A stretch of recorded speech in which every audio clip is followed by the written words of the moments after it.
Le plan de balkanisation du Congo, mon cher Kéroubine, existe depuis 1972. Depuis 1972, depuis 51 ans. Et plusieurs chancelleries d'ambassades dans le monde possèdent ce plan de balkanisation du Congo en vue de la création du Tutsi-land, c'est-à-dire de la création du foyer national Tutsi qui comprendrait l'ancien district du Tanganyika, n'est-ce pas, selon l'ancienne, n'est-ce pas, division administrative, le sud Kivu, le nord Kivu, une partie du Maniema, l'autre partie étant destinée à être annexée par l'Ouganda, n'est-ce pas? Voilà les frontières du Tutsi-land. Donc, le district du Tanganyika, le sud Kivu, le nord Kivu et une partie du Maniema. Ce plan existe et tous les jours, aujourd'hui, comme hier, comme demain, les Tutsis y travaillent patiemment, inlassablement. Depuis Kingakati, où il est réfugié dans sa forteresse, Joseph Kabila y travaille tous les jours. Pendant la journée, Joseph Kabila est un Congolais. La nuit, c'est un Tutsi. Le point 4, je lis. Tout intellectuel Motutsi est tenu de se faire un ami dans tous les services de la République démocratique du Congo pour lui permettre de s'initier à la machinerie administrative de ce service en vue de se préparer au remplacement éventuel à la responsabilité de ce service. C'est le point 4 du plan. Ça vaut la peine de le lire. Vous allez comprendre que, en fait, nous sommes totalement à côté de la plaque. Nous n'avons pas la moindre idée du péril majeur qui plane au-dessus de nos têtes, de l'épée de Damoclès qui est suspendue au-dessus de nous depuis le 6 août 1962. Et nous, qu'est-ce qu'on fait? On a gagné ces élections. D'abord en 2006, en 2011, en 2018. Et il y a 24 candidats, ou 26, je ne sais plus, qui n'ont jamais lu ceci. Alors qu'il y a un péril majeur qui est au-dessus de nous et dont nous n'avons pas pris conscience. Et quand vous en parlez aux Congolais, ils disent, mais vous exagérez, Mboko Ekokufate, Nani Nzambe, Nzambe Azo Sala, Yahvé Azo Sala. Ce à quoi nous les panafricains, nous craignons tous, c'est bien sûr la balkanisation du Congo. Dire que le Congo est divisé en 2, 3 ou bien 4 parties comme ils ont réussi à faire au Soudan ou bien comme ce qu'ils avaient en plan de faire au Mali. Ce que la plupart des Africains oublient, c'est que depuis 1972, le plan de la balkanisation du Congo existe et il y a plusieurs ambassades dans le monde qui ont ce plan. Et depuis ce jour-là, il y a plusieurs nations, plus précisément le Rwanda et les Tutsis, qui sont en train de travailler pour que ce plan-là soit une réalité. Mais pour que ce plan soit aussi une réalité, il va falloir créer des zones de tension dans le Congo, faire en sorte que les populations de quelques régions puissent se sentir en insécurité afin de demander son détachement au Congo ou bien son rattachement au Rwanda voisin. Ce qui explique dorénavant l'infiltration des institutions congolaises, même l'armée congolaise, par les officiers rwandais qui a commencé depuis l'ère de Laurent Désiré Kabila. Dans cette vidéo, on va essayer d'en parler et comprendre depuis quand est-ce que le M23 a commencé à infiltrer les institutions congolaises.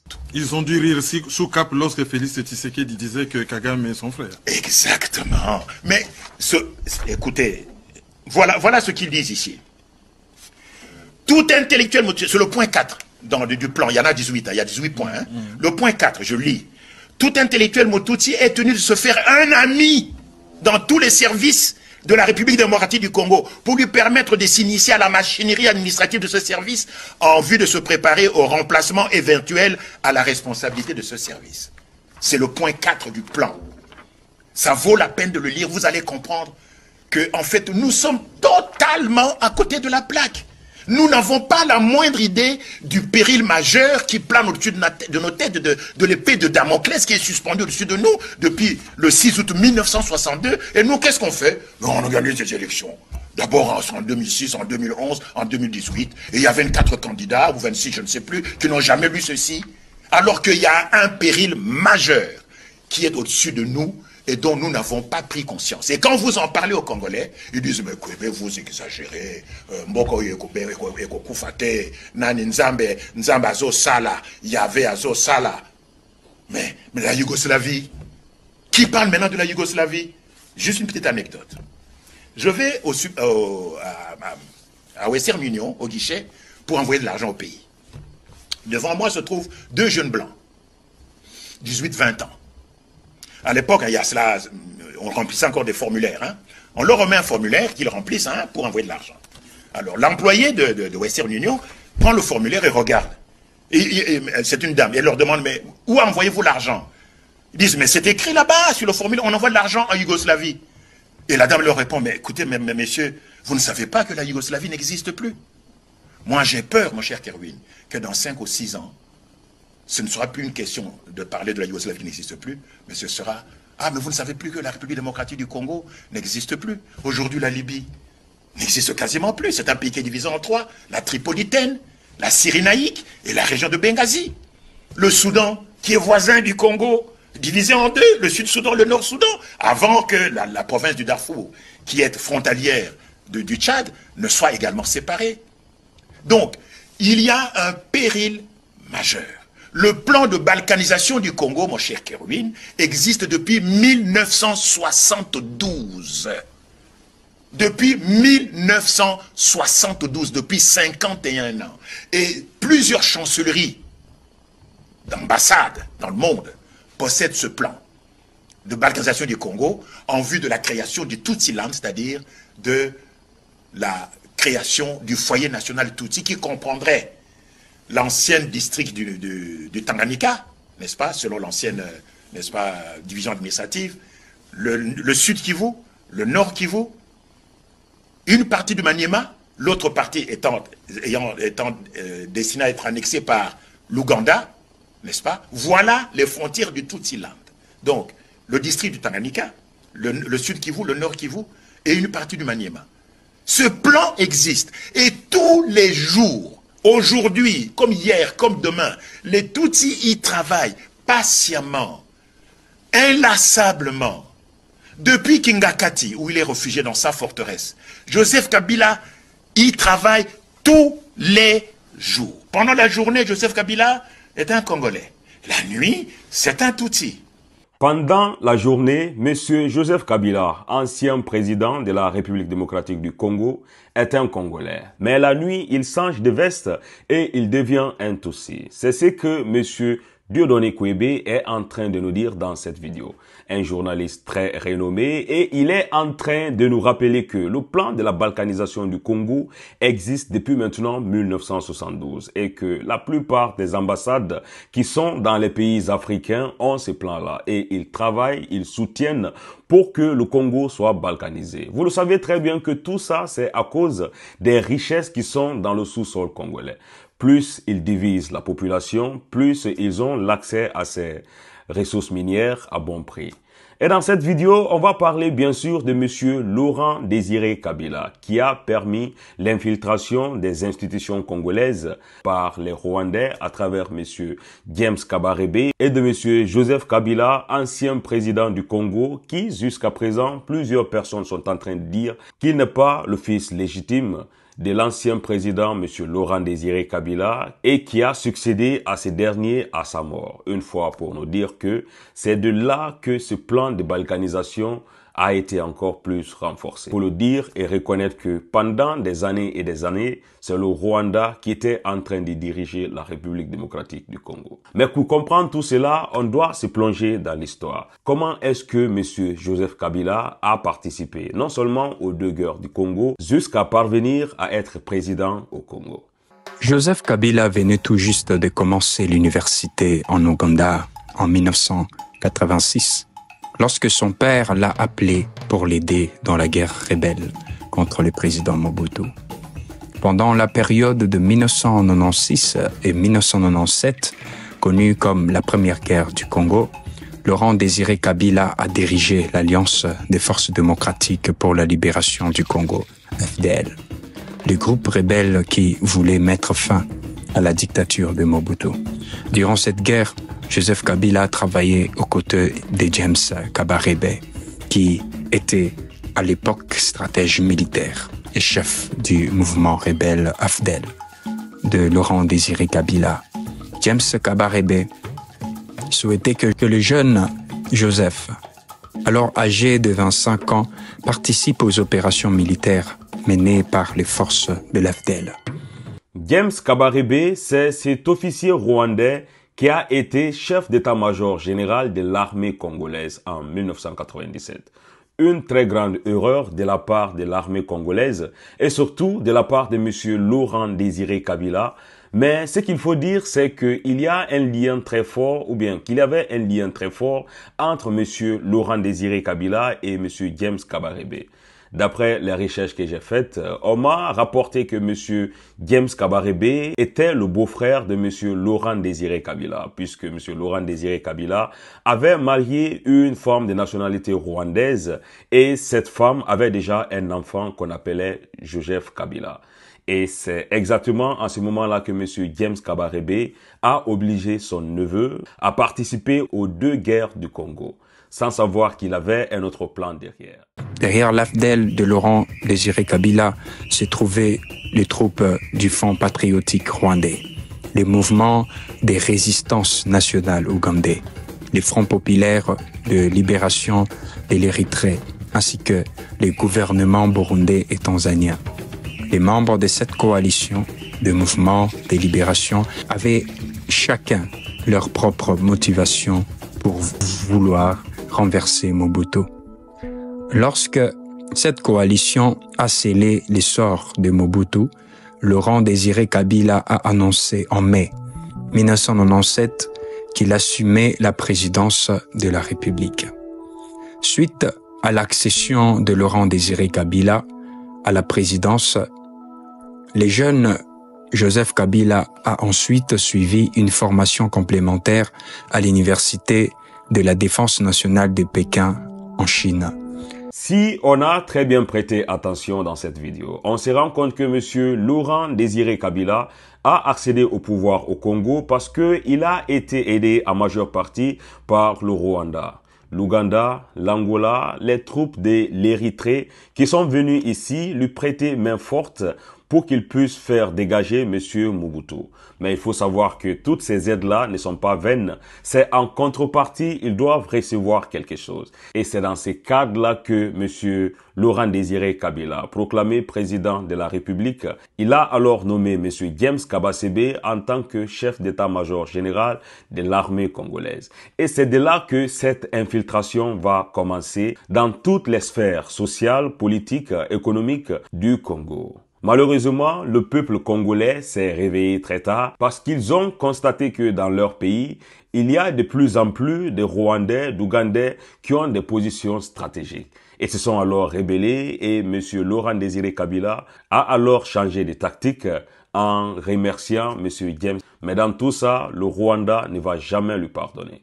L'aide que Laurent Désiré Kabila avait reçue du Rwanda et de l'Ouganda n'était pas venue sans condition. Le peuple congolais ressentait un profond ressentiment face à la présence et l'influence rwandaise et ougandaise dans leur pays. Les Congolais ont incité Laurent Désiré Kabila à reconsidérer ses relations avec ses anciens alliés dans un contexte de détérioration des relations avec les Rwandais.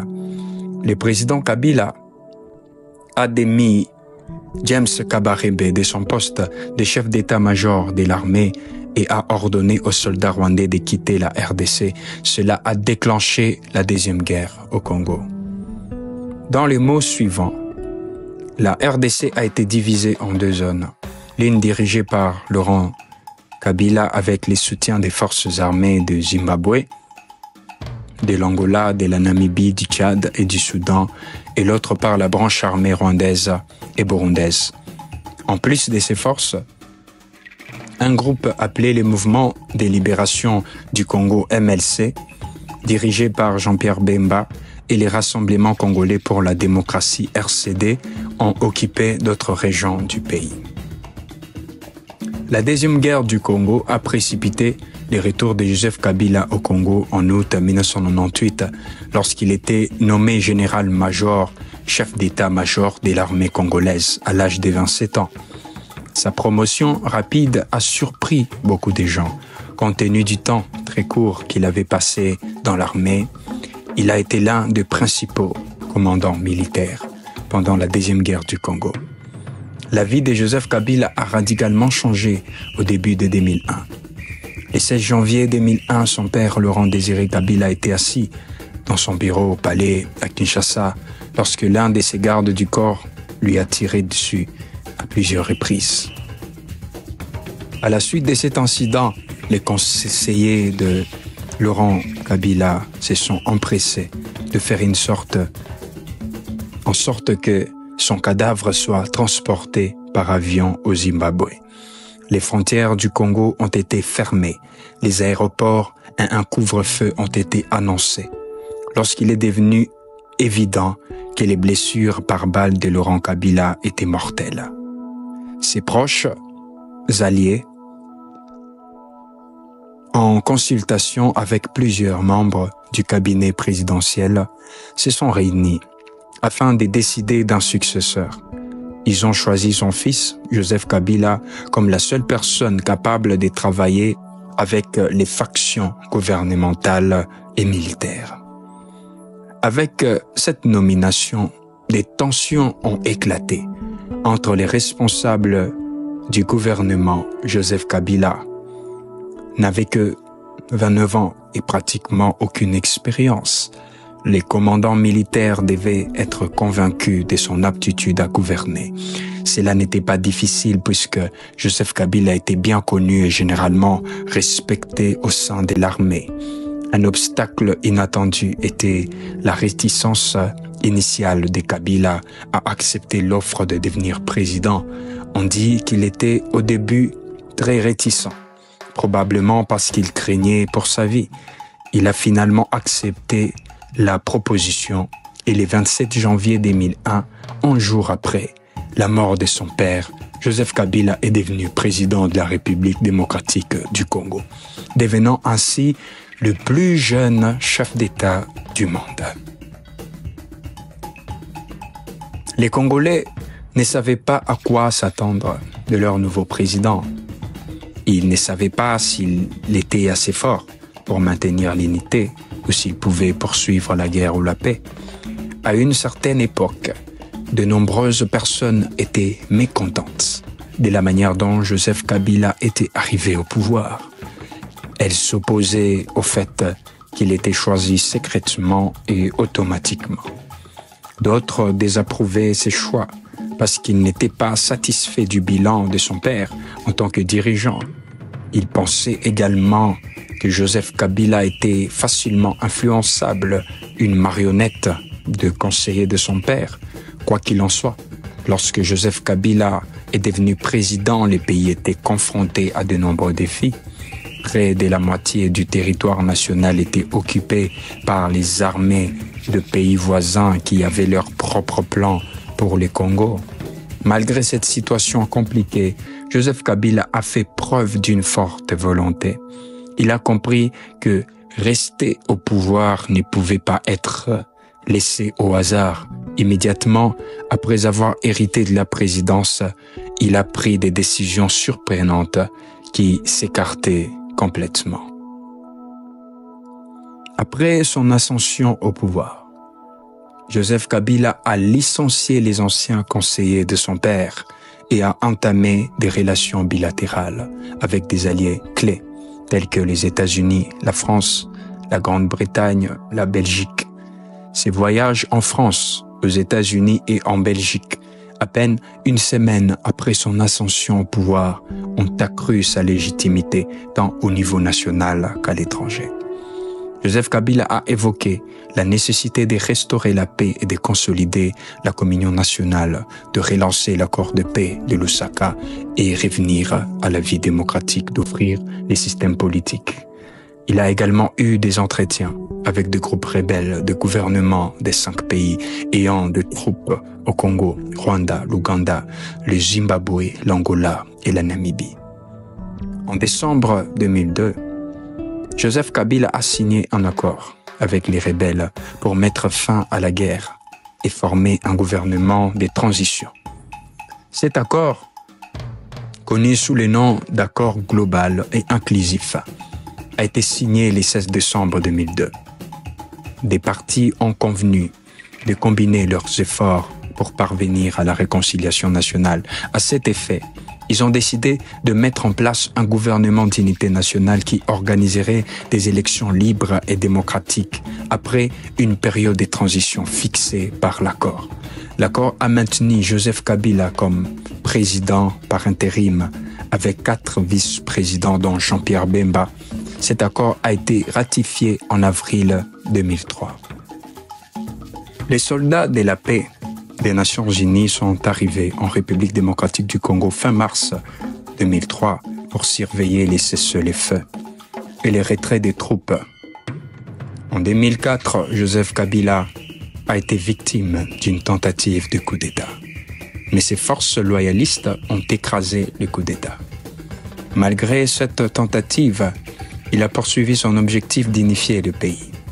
2001, lorsque Joseph Kabila a pris le pouvoir, l'économie était dans un état désastreux, sans infrastructure de croissance, avec une inflation rapide, une monnaie en chute libre. Joseph Kabila a approché la Banque mondiale, le FMI, les donateurs occidentaux pour obtenir de l'aide. Les premiers résultats de ces réformes étaient impressionnants et la valeur du franc congolais s'est stabilisée.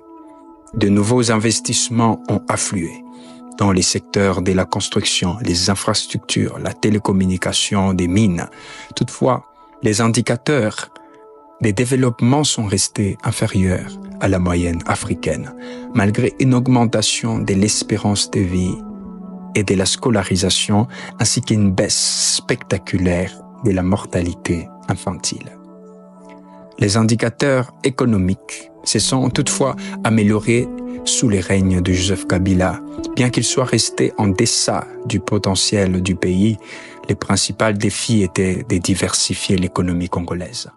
À travers cette vidéo, je pense qu'on a une petite idée de comment est-ce que le M23 et les Rwandais ont infiltré l'armée congolaise et même les plus grands postes stratégiques de ces pays. Quand on voit cette histoire, on se dit que à 100%, c'est monsieur Laurent Désiré Kabila qui a été succédé par son fils Joseph Kabila qui ont permis cette infiltration ou bien qui ont facilité cette infiltration. Imaginez que M. Laurent Désiré Kabila a nommé M. James Kabarebe en tant que chef d'état-major des forces armées du Congo pour une année. Ça veut dire que pendant ces une année, tout le Congo en matière de défense n'a aucun secret pour le Rwanda. Étant donné que M. James, après ses services au Congo en tant que chef d'état-major général, il a été nommé au Rwanda en tant que ministre de la Défense de M. Paul Kagame. Donc, imaginons un peu la suite. Comment est-ce que, voilà, le Congo va rester sans défense? Quelqu'un qui était déjà dans les secrets de l'armée congolaise et puis rentre dans son pays, devient ministre de la Défense. Je pense que tous les plans des forces armées de la République démocratique du Congo est déjà démantelé bien avant qu'ils le mettent en place. Et il faut le dire que avant que M. James Kabarebe quitte aussi le Congo, il se peut qu'il a mis ses pions, les gens à qui il a confiance. Et la petite histoire que je voulais expliquer d'après mes recherches, c'est que James Kabarebe, qui était le beau-frère de M. Laurent Désiré Kabila, parce que sa sœur était mariée à l'ancien président congolais, M. Laurent Désiré Kabila, qui a reconnu son fils Joseph Kabila en tant que son fils. Et le plan ici, c'était comment? C'est que on va liquider M. Laurent Désiré Kabila et son fils va prendre le pouvoir. Quand son fils prend le pouvoir, c'est un de nous qui a pris le pouvoir, c'est-à-dire un Rwandais. Et on a encore plus de facilité d'accéder aux informations, aux points stratégiques et encore de plus infiltrer nos gens dans cette armée, dans les organisations. Et c'est ce qui fait que le Congo n'a pas de secret face au Rwanda. Les Rwandais sont dans le secret des Congolais et ils savent où sont cachés les Congolais. Pour éviter cette balkanisation du Congo, je pense que tous les pays africains, panafricains, doivent venir à l'aide au Congo parce que le Congo est dans un épée Damoclès.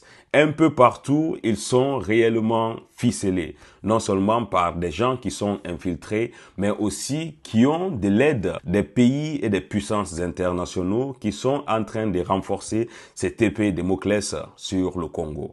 Et en fin de compte, si on n'aide pas le Congo, je pense qu'ils vont finir par se morceler. Ils vont finir par balkaniser le Congo Congo. Et tout ça va profiter aux gens qui vont venir prendre ces minéraux sans problème, comme ce que nous sommes en train de voir actuellement en Libye.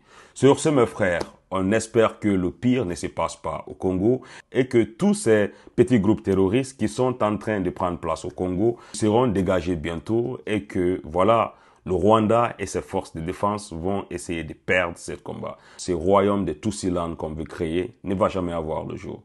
N'oubliez pas de laisser un commentaire si vous êtes d'accord avec les histoires rencontrées dans cette vidéo. Et si vous aimez encore ce format, n'hésitez pas à laisser un commentaire.